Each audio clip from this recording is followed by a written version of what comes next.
Good morning, everybody. It's a beautiful day here at Rose Cottage Acres, and I'm finally at the point where I can do something I've been looking forward to, and that is testing out my long storage tomatoes.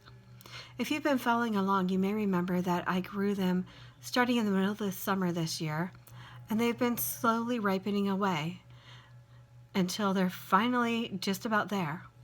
So I'm going to try one and let you know if I feel like it's worthwhile. Will I grow them again in the upcoming growing season? So it is December 31st, and I think my long storage tomatoes are finally getting ripe enough to the point that I can use one.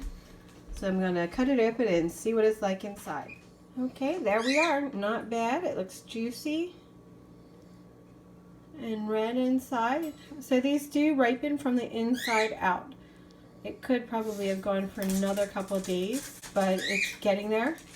I've got some that aren't quite as ripe. I think I really will have these tomatoes until the end of January. It was really worth growing them. Now the only thing is, they don't have that just warm from the garden taste. They're a little bit, not quite as bad as a hothouse tomato, but they're not the greatest in the world. So you're just not going to get a summer tasting tomato in the last day of December. But they have more of a tomato taste than the hothouse tomatoes for sure. So you can see I have pretty many left. Most of them are still half yellow, and I think they'll last pretty well. If I only use maybe 2 a week in the winter.